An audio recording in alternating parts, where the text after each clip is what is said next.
ምዕራፍ 3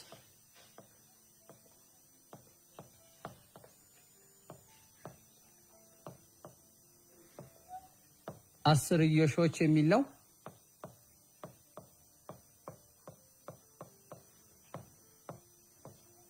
ምዕራፍ 3 አስርዮሾች የሚለው ላይ ብዙ ሐሳቦችን ከሂሳብ ስሌቶች ጋር ገናኝተን ብዙ ሐሳቦችን እናያለን። በባለፈው ክፍለ ጊዜ የተማርናቸውን ዋና ዋና ሐሳቦች ለማንሳት እንሞክራለን። በባለፈው ክፍለ ጊዜያችን በሂሳብ ክፍለ ጊዜ ምዕራፍ 2 ላይ የተማርነው ዋና ዋና መሰረታዊ የሆኑ ሐሳቦች ክፍልፋዮችና አራቱ መሰረታዊ የሂሳብ ስሌቶች ናቸው። አራቱ ክፍልፋዮችና አራቱ መሰረታዊ የሂሳብ ስሌቶች ላይ መደመር፣ መቀነስ፣ ማብዛትና ማካፈል ባጭሩ እንከልሳቸዋለን ማለት ነው። ክፍልፋዮችና አራቱ መሰረታዊ ስሌቶች በመደመርና በመቀነስ የሚሰሉ ክፍልፋዮች መጀመሪያ እናያለን። ክፍልፋዮችን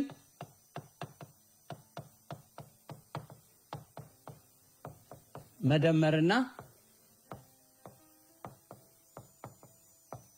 መቀነስ ክፍልፋዮችን መደመር ስንደምርና ስንቀንስ በሁለት አይነት መልኩ አለ። አንደኛው ተመሳሳይ ታህት ያላቸው ክፍልፋዮች አሉ። ሁለተኛው ደግሞ ተመሳሳይ ታህት የሌላቸው ወይንም የተለያየ ታህት ያላቸው ክፍልፋዮች አሉ። ተመሳሳይ ታህት ያላቸው ክፍልፋዮችን ለመደመር በጣም ቀላል ነው። ታህታቸውን እንዳለ ወስደን ላዕላቸውን ሁለቱን ወይንም ሶስቱን ተደማሪዎች ላይ ያሉትን ላዕላቸውን ቀጥታ እንደምራለን። ተመሳሳይ ታህት ካላቸው ተመሳሳይ ታህት ካላቸው ለምሳሌ ሀ ለኛ ሲደመር መለኛ የሚባሉ ሀና ለ ሀ እና ለ ከዜሮ የተለዩ ሙሉ ቁጥሮች ቢሆኑ ታህት ናቸው። ተመሳሳይ ታህት ነው። ይሄንን ስንደምር ሀ ለኛ ተመሳሳይ ሁለቱም ተመሳሳይ ታህት ስለሆነ ለኔ ጋር ወስደን እንዳለ ወስደን ሀ ሲደመር መ አድርገን እናስቀምጣለን ማለት ነው። በተመሳሳይ የአሰራር ሂደት በመቀነስ ላይ ይሄንኑ ተመሳሳይ ታህት ያላቸውን ክፍልፋይ ስንሰራ ራሱን በመቀነስ ላይም ሀ ለኛ ሲቀነስ መ ለኛ ስንቀንስ ተመሳሳይ ታህት አላቸው። ስለዚህ ሃን ለን ታህቱን ወስደን ሀ ሲቀነስ መ። ነገር ግን ይሄ ምንጊዜም እውነት የሚሆነው ሀ ለኛ ታህቱ ሀ ከመ የበለጠ ሲሆን ብቻ። ምክንያቱም ከትልቁ ላይ ትንሹን መቀነስ ስንችል ተመሳሳይ ታህት ያላቸውን ክፍልፋዮች ስንደምርና ስንቀንስ ታህታቸውን እንዳለ አንደኛውን ወስደን ላዕላቸውን ብቻ እንደምራለን እንቀንሳለን ማለት ነው። በሁለተኛው ላይ ስናይ ደግሞ ተመሳሳይ ታህት የሌላቸው ክፍልፋዮችን ስንደምርና ስንቀንስ ሁለት አይነት የአሰራር ዘዴዎች ተመልክተናል። የመጀመሪያው የታህታቸውን ትጋብ በመፈለግ፣ ሁለተኛው ታህታቸውን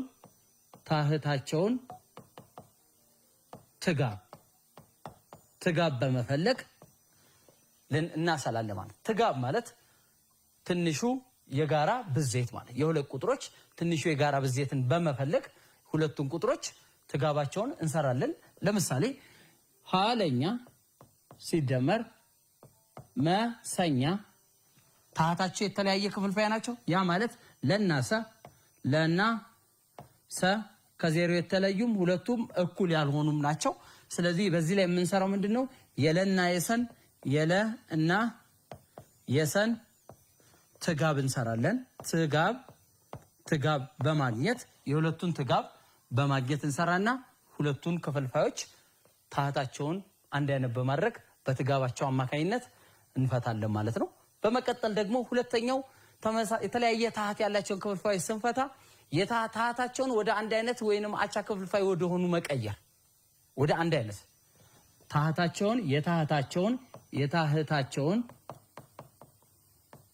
የታህታቸውን አቻ ክፍልፋይ መለወጥ። ለምሳሌ ሀ ለኛ ሲደመር ወይንም ሲቀነስም መሰኛ ታህታቸው የሁለቱም ለናሰ ነው። ስለዚህ ወደ አቻ ክፍልፋይ ስንቀይር ታህታቸውን ሀ ለኛ የዚህ ታህት ለ ስለሆነ በዚህኛው ታህት በሰ ሁለቱንም በሰ ይሄንንም በሰ እናበዛለን። ሲደመር ወደዚህኛው ስንመጣ መሰኛ የሚለውን ስንሰራ መሰኛ በታህቱ በዚህኛው ታህት በለ ይሄንንም በለ ይሄኛውንም ታህቱንም በለ እናበዛለን። ከዚህ በኋላ የሚመጣው ሐሰ ሀሰ ሲካፈል ለሰ ሲደመር መለ ሲካፈል ሰለ ማለት የማባዛት የቀይር ባህሪ ተግባራዊ ምን ጊዜ ሙነስ ስለሆነ ለሰም ማለት ስለሚቻል አሁን ከዚህ እንደምንረዳው የሁለቱም ክፍልፋዮች የተለያዩ ታህት ያላቸው ክፍልፋዮች ታህታቸው ተመሳሳይ ሆነ ሁለቱም ክፍልፋዮች ታህታቸው ማን ሆነ ለሰ ሆነ ማለት ነው። ስለዚህ አሁን በቀላል ዘዴ ለሰን ብቻ ታህቱን እንዳለ እንወስድና ሀሰ ሲደመር መለ ብለን እንስዳለን። ይሄ ላይ ደግሞ ለሰ የሚባለው ብዜት ከማን የተለየ መሆን አለበት? ከዜሮ የተለየ መሆን አለበት ነው። በመቀጠል ደግሞ ማባዛትና ማካፈልን ባለፈው በሂሳብ ክፍለ ጊዜያችን አይተናል። አጠር ባለ እንከልሰዋለን ማለት ነው። ማባዛትና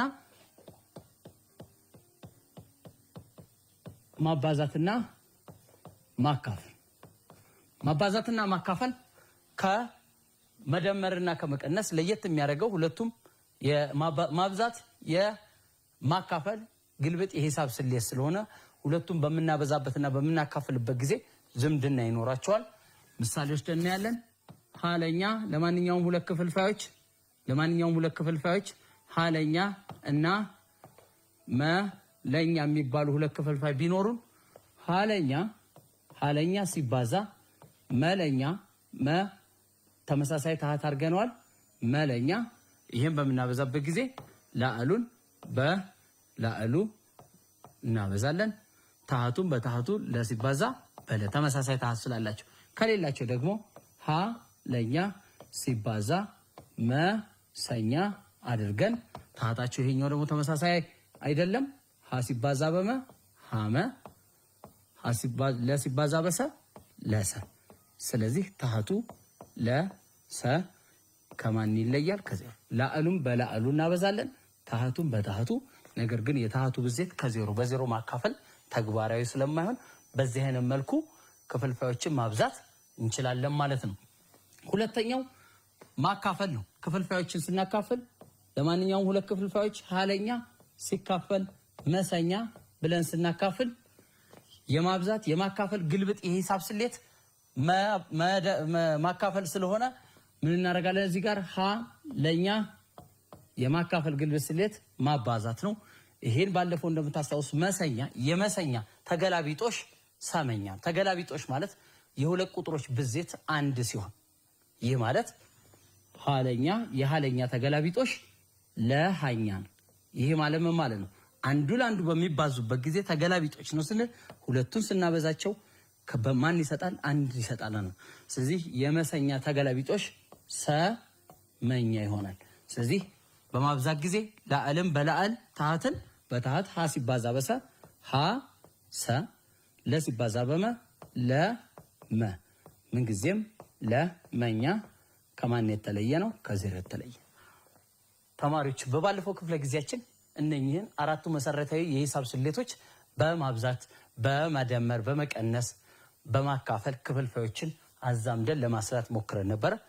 በቀጥታ ከኔ ጋር ሆናችሁ ወደ ዛሬው ክፍለ ጊዜ አስርዮሾችና አራቱ መሰረታዊ የሂሳብ ስሌቶችን እንመለከታለን ማለት ነው።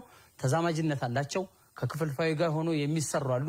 ራሳቸውን ችለው ደግሞ አስርዮሾቹን ብቻ ማስላት የምንችልበት አለ። ስለዚህ በቀጥታ ወደ አዲሱ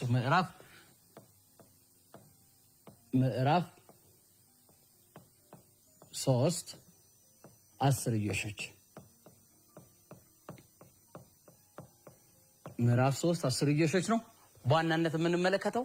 አስርዮሾችን መደመርና መቀነስ እንመለከታለን። አስርዮሾችን መደመርና መቀነስ ከመመልከታችን በፊት አስርዮሾች ላይ መሰረታዊ የሚባሉ ጽንሰ ሐሳቦችን ዋና ዋና ሐሳቦችን እንመለከታለን ማለት ነው። መጀመሪያ አስርዮሾች ላይ አስረኛና መቶኛ የሚባል ከታችኛው ክላስ ወይንም ከአራተኛ ክፍል የሂሳብ ትምህርታችሁ ታስታውሳላችሁ። በጣም ጥሩ። አስረኛ ማለት ምን ማለት ነው? አስረኛ ማለት ስሙ እንደሚያመለክተው አስረኛ ማለት ታህታቸው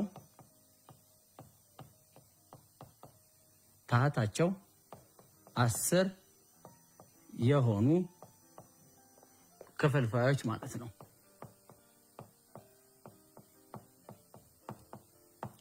ታህታቸው 10 የሆኑ ክፍልፋዮች አስረኛ በመባል ይጠራል። ምሳሌ እስኪ እናያለን።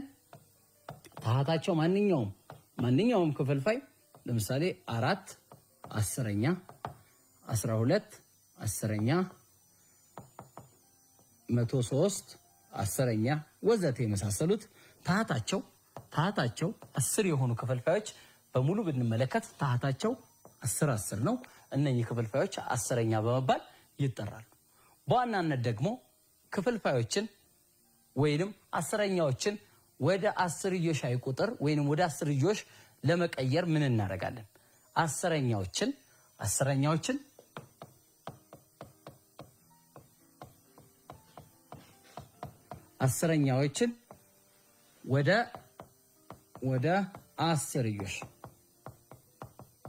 ወደ 10ዮሽ ስንቀይር ወይንም ወደ 10ዮሽ ቁጥር ስንቀይር ከስር እንደምትመለከቱት በ10ዮሻዊ ወይንም በ10ኛ ላይ እንደምንመለከተው ታህቱ 1 0 ያለው 10 በመሆኑ ከላይ ያለውን የላዕሉን ከአንድ ቤት በመነሳት ወደ ግራ በዜሮ ልክ አንድ ቦታ ወደ ግራ በመጠጋት በማለፍ ነጥብ እናስቀምጣል።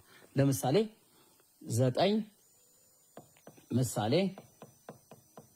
9 10ኛ ብንል ይሄንን በ10ዮሻዊ ቁጥር ስናስቀምጥ ላዕሉ ማን ነው? 9 ነው። እዚህ እንደምንመለከተው 10ኛ ስለሆነ 0 አንድ ቦታ ብቻ ነው የምታሳልፍልን። ከቀኝ በመነሳት ከቁጥሩ ከአንድ ቤት ሆነ በመነሳት ወደፊት አንድ ነጥብ ብቻ እናስገባለን። ማን ይሆናል ማለት ነው? 0.9 ይሆናል። በቀላሉ የመኪና ማካፈል ሂደት ሳንጠቀም በቀላሉ ወደ 10ዮሻዊ ቁጥር መቀየር እንችላለን ማለት ነው። በተመሳሳይ 16 10ኛ ብንል አሁንም በተመሳሳይ 10ኛ ስንል 1 0 ብቻ ስላለው የላዕሉን 16ን የላይኛውን ወስደን ከዜሮን ከነጥቡ በስተቀኝ ያለውን ነጥቡ የመጨረሻ የአንድ ቤት ሆሄ ላይ በመነሳት አንድ ወደፊት ወደ ግራ በመምጣት አንድ ነጥብ እንድንሄድ እናደርጋለን። ይሄም ሲመጣ ማን ነጥብ ትንተለች 1.6። ይሄ ማለት በ10ዮሻዊ ቁጥር 1.6 ማለት 16 10ኛ ነው ማለት ነው። በተመሳሳይ መቶኛ ላይ እንሄዳለን። መቶኛ ማለት ስሙ እንደሚያመለክተው ታህታቸው 100 የሆኑ ክፍልፋዮች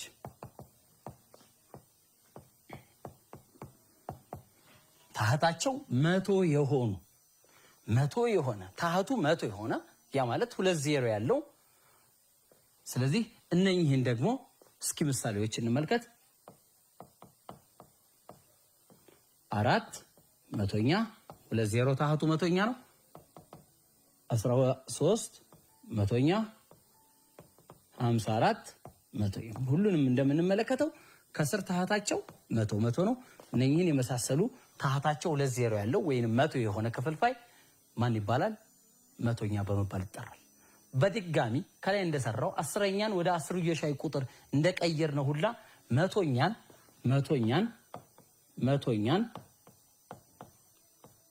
ወደ 10ዮሻዊ ቁጥር ወይንም በነጥብ ለማስቀመጥ የላዕሉ ያለውን ቁጥር ከስር ባለው መቶኛ 2 0 ስላለው ከግራ ከአንድ ቤት በመነሳት ከቀኝ ከአንድ ቤት በመነሳት ወደ ግራ 2 ነጥብ ወይንም ቦታ ዘለን ነጥቡን እናስቀምጣለን ማለት ነው። ለምሳሌ 8 መቶኛ ብንል ላዕሉ 8 ነው። ስለዚህ ታህቱ ደግሞ እንደምናየው 2 0 ያለው ነው። 2 ነጥብ ከቀኝ ከአንድ ቤት ነች። ከአንድ ቤት ተነስተን 2 እንሄዳለን። ያ ማለት ከዚህ ተነስተን 1 ሄደን ነጥብ አለው። ድጋሚ 1 ስለምንሄድ አሁንም 0 አድርገን ድጋሚ 1 ነጥብ ይሄር ነው 2 ነጥብ ሄደናል ማለት ነው። ስለዚህ በዜሮዎቹ ልክ ወደ ግራ 2 ነጥብ እንሄዳለን። በድጋሚ 35 መቶኛ ብንል አሁንም ላዕሉ እንወስዳለን። የላዕሉ የአንድ ቤት ሆሄ ማን ነው? 5 ነው። ከ5 ከቀኝ በኩል ከአንድ ቤት በሁሉ ጊዜ ከአንድ ቤት ነው የምንነሳው። ከአንድ ቤቱ ተነስተን 2 ነጥብ እንሄዳለን። 1 2 ያረፍንበት ቦታ ሁለተኛዋ ላይ ነጥብ አድርገን ቁጥሩን እናስቀምጥ። ይሄ ማለት 35 መቶኛ ማለት ባጭሩ 0.35 ነው። የአስረኛና መቶኛ ላይ ያላቸው ልዩነት እነኚህ ነው። ሌላው 10ዮሻዊ ቁጥሮችን በቤት ዋጋቸው ማስቀመጥ ቀለል ባለ መንገድ እንመለከታለን። 10ዮሻዊ ቁጥሮችን ለምሳሌ 36.492 ብንል እነኚህ የአስርያ ሻይ ቁጥር ናቸው። ከፊት ለፊት ከነጥቡ በግራ በኩል የምትመለከቱት ሙሉ ቁጥር ናቸው። በዚህ በኩል ደግሞ አስርዮሻዊ ቁጥሮች ናቸው። በቀኝ በኩል ያሉት አስርዮሻዊ ቁጥሮች ናቸው። በዚህ በኩል ያሉት ወደዚህ ወደ ግራ ደግሞ ያሉት ሙሉ ቁጥሮች ናቸው። ስለዚህ ይሄንን በቤት ዋጋቸው ስናስቀምጥ ምንጊዜም እስከዛሬም በሙሉ ቁጥሮች ላይ ስናየው በዚህ በግራ በኩል ያሉት ሙሉ ቁጥሮች እንደመሆናቸው የተነሳ ይሄ የአንድ ቤት ይሄኛው የ10 ቤት ተብሎ ይጠራል። የሚቀጥልም ካለ የ100 ቤት የ1000 ቤት እያለ ይቀጥላል። ወደ ቀኝ በኩል ስንመጣ ደግሞ በቀኝ በኩል ስንመጣ አስርዮሻዊ ቁጥር ናቸው ከነጥብ በኋላ ያሉት ዋጋዎች። ይሄኛው ደግሞ የአንድ ቤት የሚባል ስለሌለው ይሄ አስረኛ የአንድ አስረኛ ማለት ነው። ይሄ የአንድ መቶኛ ይሄ አስረኛ ማለት ቅድም አንድ 10 ታህቱ 10 የሆነ ነው። መቶኛ የመቶኛ ቤት ይሄኛው የሺኛ ቤት ናት። ስለዚህ በእንደዚህ አይነት ቁጥሮችን በአስርዮሻዊ ቁጥር የተቀመጡ ቁጥሮችን በየቤት ዋጋቸው እናስቀምጣቸዋለን ማለት ነው። በጣም ጥሩ። አሁን በቀጥታ አስርዮሻዊ ቁጥሮችን መደመርና መቀነስ እንመለከታለን ማለት ነው። ከዚህ በኋላ ይሄን ክፍለ ጊዜ ከተማራችሁ በኋላ አስርዮሻዊ ቁጥሮችን በአግባቡ እንዴት መደመር መቀነስ እንደምትችሉ ታያላችሁ ማለት ነው።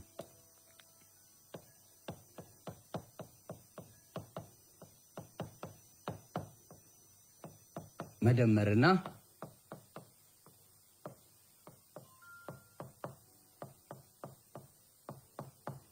አስርዮሾችን መደመርና መቀነስ። በመጀመሪያ የምናየው አስርዮሾችን መደመር። አስርዮሾችን ስንደምር በቀላል ዘዴ መጀመሪያ ልንከተላቸው የሚገባ ሂደቶች፣ የአሰራር ሂደቶች አሉ። አስርዮሾችን በምንደምርበት ጊዜ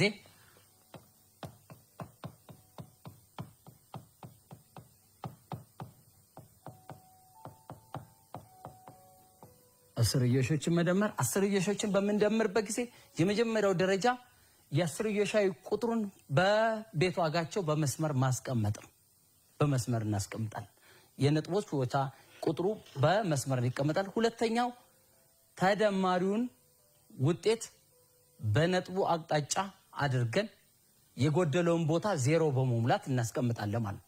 በሶስተኛ ቁልቁል በየቤት ዋጋቸው የደመርናቸው ውጤት ወይንም የመደመር ውጤት ድምር ስለሚባል ነጥቡን ከላይ ያለውን የተደማሪዎችን የነጥብ ቦታ በማየት ድምሩ ውጤት ላይ ማስቀመጥ ይሆናል። በዚህ ምክንያት በዚህ አይነት ሂደት የአስርዮሾችን የመደመር ውጤትን እንዴት ማግኘት እንደምንችል እንመለከታለን ማለት ነው።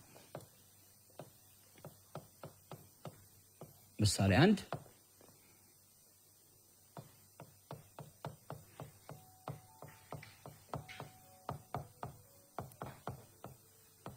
አስርዮሾችን ደምሩ 4.02 ሲደመር 39.1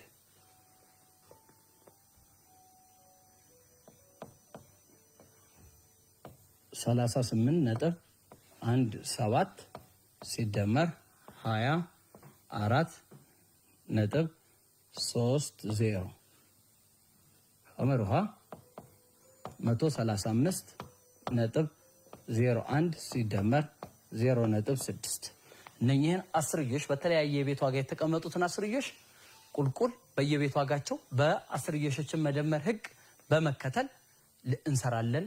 እንደመር ውጤታቸውን እንፈልጋለን። መፍትሄ ከላይ የተቀመጠው አስርዮሾችን ደምሩ ነው። 4.02 ሲደመር 39.1 ነው።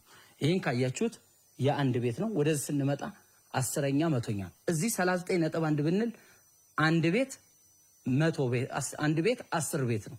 ስለዚህ የአንድ ቤቷ ማነች 9 ነው። 39 የ10 ቤት ነው። እዚህ 10 ቤት የለም የአንድ ቤት ነው። ስለዚህ 39 የአንድ ቤት ስለሆነ በ9 አቅጣጫ ከዛ ነጥብ 1 ሌላ ግን ይጎደላል።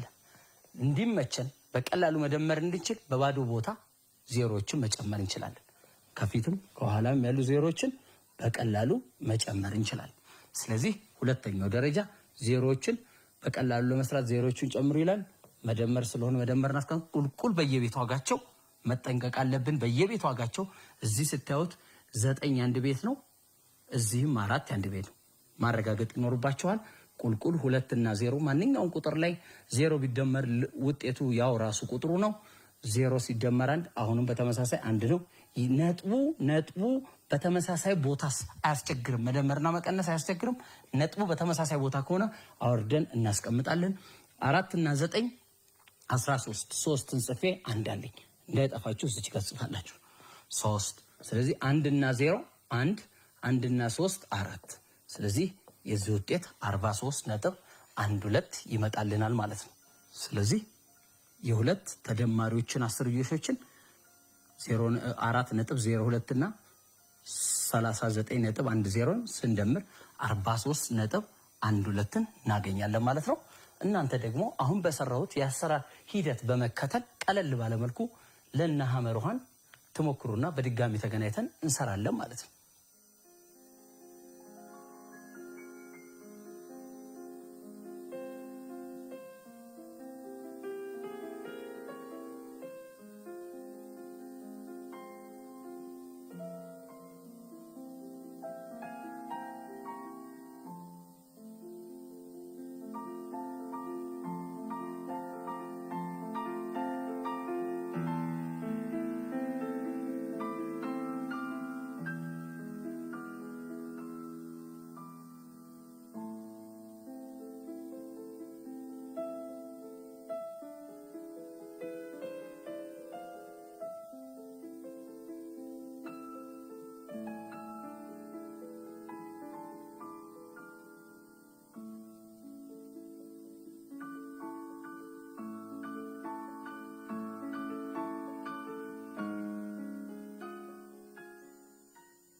እሺ ተማሪዎች ሞከራችኋቸው? በጣም ጥሩ። ሁሉንም መልሶቻቸው እንዳገኛችሁ ተስፋ አደርጋለሁ። ምክንያቱም በአሰራሩ ሂደት በመከተል በቀላል ዘዴ መስራት እንደምትችሉ አይተናል። ስለዚህ እኛ ደግሞ አብረን በመሆን እየተከታተላችሁን እንሰራለን ማለት ነው። ከኔ ጋር ሁኑ።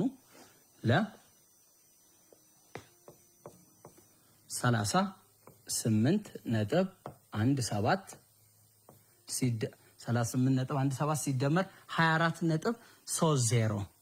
ስለዚህ ሁለቱም ከ10 ነጥብ በግራ በኩል የአንድ ቤትና የ10 ቤት ያለው 24.30 ከ10 ነጥቡ በግራ በኩል የአንድ ቤትና የ10 ቤት ነው። በተመሳሳይ ማስቀመጥ እንችላለን ማለት ነው። 24.30 ምንጊዜም ብታስቀምጡ የ10 ነጥቡ ቁጥሩ ነጥብ ቦታው ሊሳሳትባችሁ አይችልም። ከዛ የጎደለ ቦታ ካለ ደግሞ ለመደመር ወይንም ለመቀነስ እንዲያመቻችሁ ዜሮዎችን በባዶ ቦታ ትሞላላችሁ ማለት ነው። ከዛም ቁልቁል እንደምራለን ማለት ነው። 7 እና 0 ለውጥ የለውም ቢደመርበት 7 1 እና 3 4 ነጥቡ ይቀመጣል። 8 እና 4 12 አንድ አለኝ እዚያ እንዲቀመጣል እንድታስታውሱት 1 እና 3 4 እና 2 6። ስለዚህ የሁለቱ 10 ነጥብ የአንድ ቤትና የ10 ቤት ያላቸው የ10 ነጥብ የተቀመጡ ናቸው። ድምራቸው 62.47 ይመጣል ማለት ነው። በድጋሚ 135.01 ሲደመር 0.6 ነው። እዚህ የአንድ ቤቷ ሆሄ ቁጥር ሆሄ አሃዟ 0 ነች። ስለዚህ የአንድ ቤቷ ሆሄ እዚህ ጋር 5 ስለሆነች እዚህ ጋር እንደምትመለከቱ 5 ነች። በ5 አቅጣጫ 0 ነጥብ ከዛ 6 አለ። ከሌላው የሚለየው እዚህ ጋር ከምታዩት ብዙ የጎደሉ ዜሮዎች አሉ። አንደኛው የአንድ ቤትና 10ኛ ቤት ብቻ ነው ያሉት። የላኛው ደግሞ እስከ 100 ቤትና እስከ 100ኛ ድረስ አለው። ስለዚህ በጎደሉ ቤት ሆሄ ልክ ምን መሙላት ትችላላችሁ? 0 መሙላት ትችላላችሁ። መደመሩን ግልጽ እንዲያደርግላችሁ። ስለዚህ ቁልቁል እንደምራለን። 1 እና 0 1 0 እና 6 ነጥቡ በቦታው ይቀመጣል። 5 እና 0 5 3 እና 0 3 1 እና 0 1። ስለዚህ 135.61 ይመጣል ማለት ነው። ስለዚህ ይሄ በቀላል መንገድ እንደዚህ መስራት እንችላለን ማለት ነው። በድጋሚ ወደ መቀነስ እንሄዳለን ማለት ነው። አብራችሁ ይሁኑ። አስርዮሾችን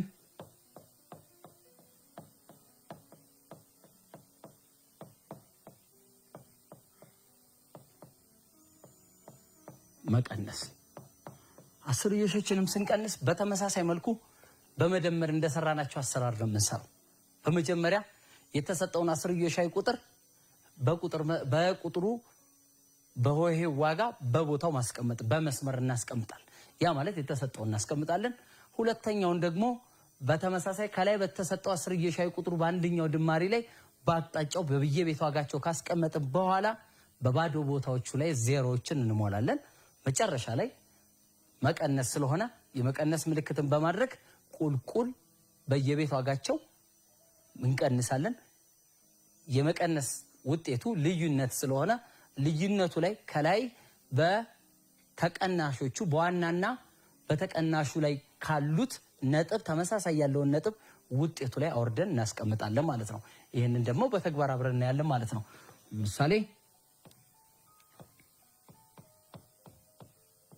ምሳሌ የሚከተሉትን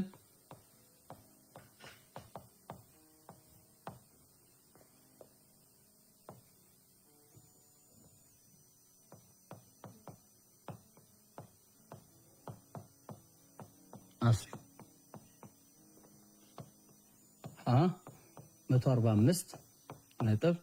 145.21 ሲቀነስ 39.8 ለ26.6 ሲቀነስ 0.01 ሐመርሃ 89 ሲቀነስ 1.23 በጣም ጥሩ። በእነኚህ ምሳሌ ላይ በመቀነስ የተቀመጡ ስሌት ናቸው። ሃን አብረን እንሰራና ለና ሐመርሃን በድጋሚ ቅድም እንደሰራ ነው አሰራር እናንተ ተሞክሩና በድጋሚ እንሰራለን ማለት ነው። ሃን አብረን እናያለን። አብራችሁን ቆዩ።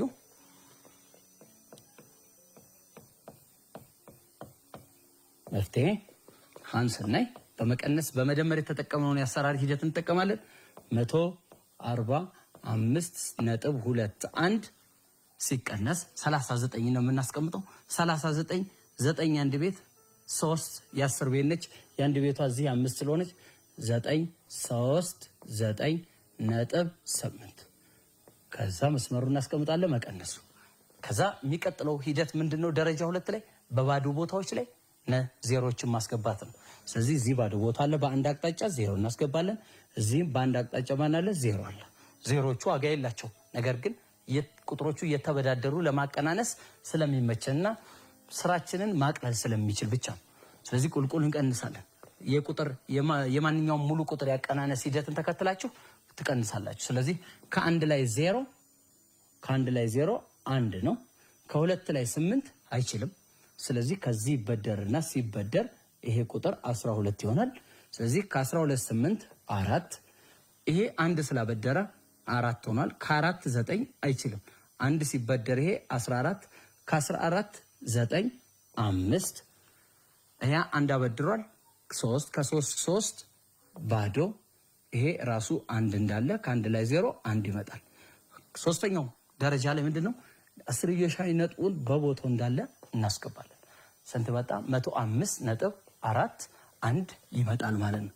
እናንተ ደግሞ አሁን በሰራ ነው የአስርዮሾችን የመቀነስ የአሰራር ሂደት ተጠቅማችሁ ለና ሐመርሃን 3 ደቂቃ ሰጥቻለሁ።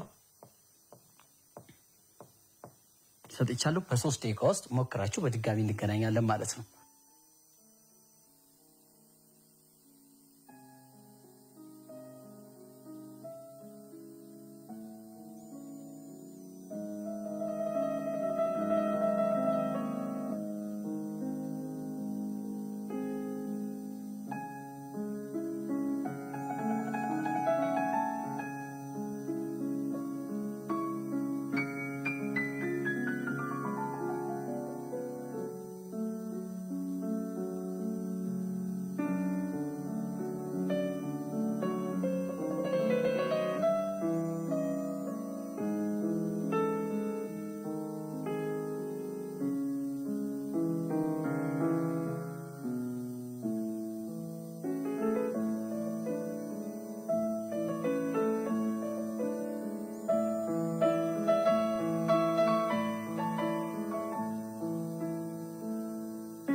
ጥያቄውን ሞከራችኋቸው? በጣም ጥሩ ቀላል እንደሆነ ተስፋ አደርጋለሁ። ስለዚህ ከኔ ጋር ሆናችሁ አብረን ጥያቄዎችን እናያለን ማለት ነው። ስለዚህ ስንመለከታቸው የመጀመሪያው ስናይ 26.6 ሲቀነስ 0.01 ይላል። 26.6 ሲቀነስ 0.01 0 የአንድ ቤት ነች። በአንድ ቤት አቅጣጫ 0.01 ስናቀናንሳለን ቁልቁል በጎደሉ ቦታ ዜሮዎችን እንሞላለን ብለናል። እዚህም 0 ሞላ ማለት ነው። በድጋሚ እዚህኛው ጋር 0 ሞላን። አሁን ቁልቁል መቀነስም ከ0 ላይ 1 አይችልም። ስለዚህ አንድ ይበደርና ከአንድ ሲበደር ወደዚህ 10 ይሆናል። ከ10 1 9 ይመጣል። ይሄ አንድ አበድሯል 6 5 ሆኗል። ከ5 ላይ 0 ራሱ 5 ይሄ 6 ነው። ከ6 0 ራሱ 6 እንዳለ ይወርዳል። እዚህ ከ2 ላይ 0 እንዳለ 2 ምክንያቱም 0ን መቀነስ ለውጥ ስለሌለው። ስለዚህ ሶስተኛው ደረጃ ላይ ምንድነው ነጥቡን ባለው ልዩነቱ ላይ ነጥቡን ከላይ ያለውን ነጥብ እንዳለ እናወርዳለን። ስለዚህ 26.59 እንደመጣላችሁ ተስፋ አደርጋለሁ። ሐመሩሃ 89 ሲቀነስ 1 ነጥብ የአንድ ቤት ስለሆነች እዚህ አንድ ቤቷ 9 ነው። 1 ነጥብ 2 3 ነው መቀነስ። ስለዚህ በቤት ዋጋቸው ቁጥሮቹ መቀመጥ አለባቸው። ከተቀመጠ በኋላ በባዶ ቦታው ላይ ምን ይደረጋል? 0 ይደረጋል በባዶ ቦታው ላይ። ስለዚህ 1.29 ሲል እዚህም 0 እንሞላለን። ከዛ ባሉት ነጣ ከዚህ በኋላ 0 ስለሆነ ከ0 ላይ 3 አይችልም። አንድ ይበደርና ከዚህ 10 ይሆናል። ከ10 3 7 ይመጣል። ይሄ 9 ይሆናል። ከ9 2 7 በድጋሚ 7 ይሄ አንድ አበድሯል። ከ8 1 7 እዚህ ስንት ሆኗል? 8 ነው። ከ8 ባዶ 8 ራሱ። ስለዚህ ነጥቧ አቅጣጫ መጥቶ 87.77 እነኚህን ቁጥሮች ውጤቶቻቸው ትክክለኛ መሆኑን ለማረጋገጥ የመቀነስ ውጤት በመደመር የሂሳብ ስሌት መረጋገጥ ይችላል። ስለዚህ ለማረጋገጥ ቁልቁል 89.00 ነበረ ዋናው ተቀናሹ የነበረ ሁለቱም መቀነስ ነው። ማረጋገጫ ከፈለጋችሁ ቀጫ 0.01.23 ላይ 87.77ን እንደምራለን ማለት ነው። ቁልቁል ስንደምረው መቀነስ የሂሳብ ስሌት በመደመር ስለሚረጋገጥ ስለዚህ 3 እና 7 10 እንዳለኝ 1 እና 2 3 3 እና 7 9 1 እና 2 3 3 እና 7 10 0 ጽፌ እንዳለኝ 1 እና 1 2 ከ7 ጋር 9 እዚህ 8 አለ 1 ስላለኝ 8 አለ። ስለዚህ ስንት መጣ? 89 በነጥብ ዋቀጭ እናስቀምጣለን። ስለዚህ ይሄ ውጤት ተመሳሳይ ዋናውን አመጣለን ማለት ነው። ስለዚህ መቀነስና መደመርን በዚህ አይነት መልኩ ቀለል ባለ መልኩ መስራት እንችላለን። አሁን የክፍል ስራ እንሰራለን ማለት ነው።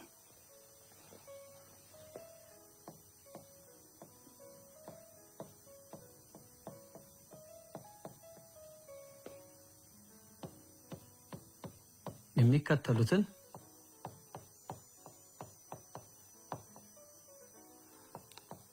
ቁጥሮች አስሩ።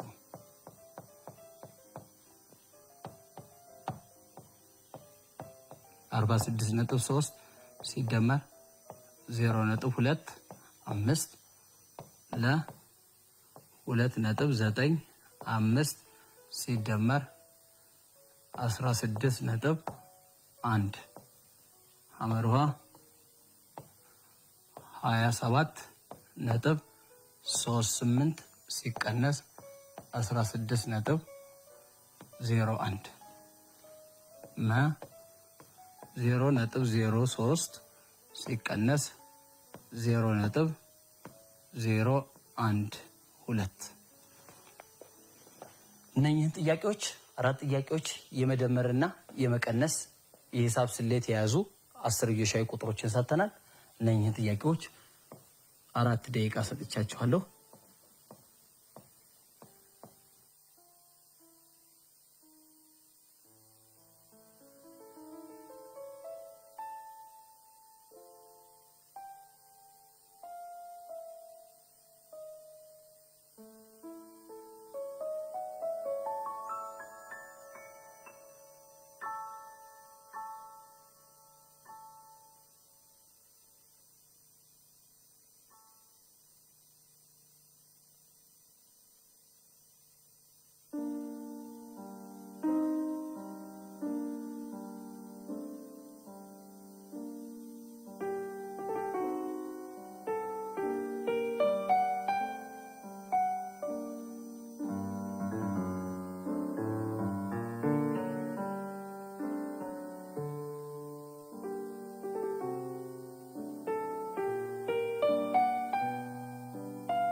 እሺ ተማሪዎች ጥያቄዎችን አሪፍ አድርጋችሁ እንደሞከራችሁ ተስፋ አድርጋለሁ። ስለዚህ አሁን ደግሞ ጥያቄዎችን አብረን እንሰራቸዋለን ማለት ነው። የመጀመሪያው ጥያቄ ላይ ስናይ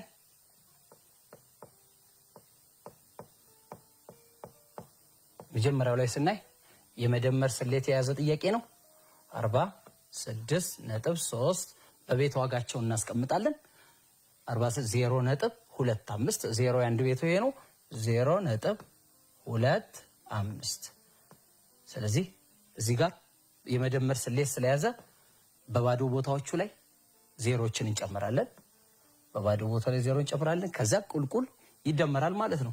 0 እና 5 5 3 እና 2 5 6 እና 0 6 4 እና 0 4 ምክንያቱም 0 መደመር ማንኛውም ቁጥር ላይ ያው ራሱ ቁጥሩ ስለሚወጣ ስለዚህ በሚቀጥለው ደረጃ ደግሞ ነጥቡን በቤቱ ዋጋ እናስቀምጣለን ማለት ነው። 46.30 ከ0.25 ጋር በሚደመርበት ጊዜ 46.55 ይመጣል ማለት ነው። 2.95 ሲደመር 16.1 16 ስንል የአንድ ቤትና የ10 ቤት ስለሆነ 16.1 ይላል። ቁልቁል ለመደመር በባዶ ቦታዎቹ ላይ 0 አስገብተን ቁልቁል እንደምራለን። 5 እና 1 5 9 ሲደመር 1 10 0 ጽፌ 1 አለኝ ከነጥብ ተሻግሮ 1 እና 2 3 3 እና 6 9 9 0 እና 1 1 ከዛ በመጨረሻም የነጥቦችን በድማሪዎቹ ላይ ያሉትን ነጥቦች በድምሩ ላይ በውጤቱ ላይ አምጥተን በአቅጣጫው እናስቀምጣለን። 19.05 ይመጣል ማለት ነው። በሁለተኛ ደረጃ የተቀመጡት የመቀነስ የሂሳብ ስሌት ነው ያሉት። የመቀነስ ሐመርሃ 27.38 ሲቀነስ 16.01 እንደሌሎቹ ይሄ የጎደለም ዜሮም አያስፈልገውም። ስለዚህ ቀጥታ ቁጥሩን አስርዮሻዊ ቁጥሩን መቀነስ ብቻ። ስለዚህ ከ8 ላይ 1 7 ከ3 ላይ 0 3 ነጥቡ እንዳለ ነው። ከ7 ላይ 6 1 ከ2 ላይ 1 1 ስለዚህ ነጥቡ በቦታው ዋጋ ይወርዳል። 11.37 ይመጣል ማለት ነው። በመጨረሻ ደረጃ ያለው 0.03 ሲቀነስ 0.012 ይህን ስናቀናንስ ከላይ የጎደለ ባዶ ቦታ አለ። በባዶ ቦታው 0 እናስገባለን።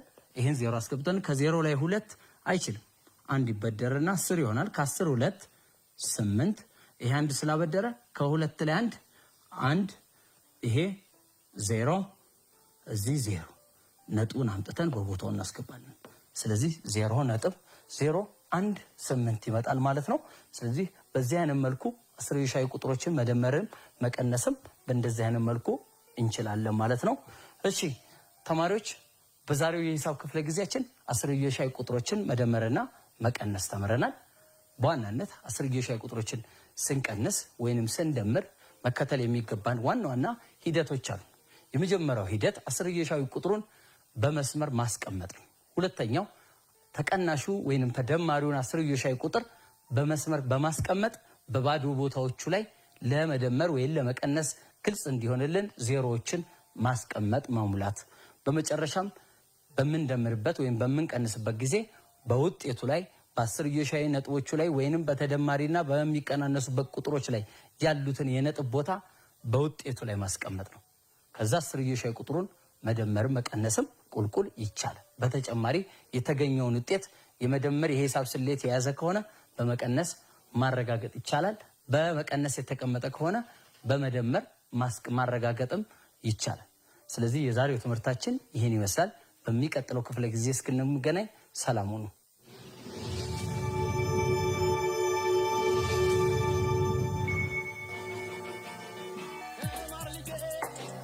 Hey!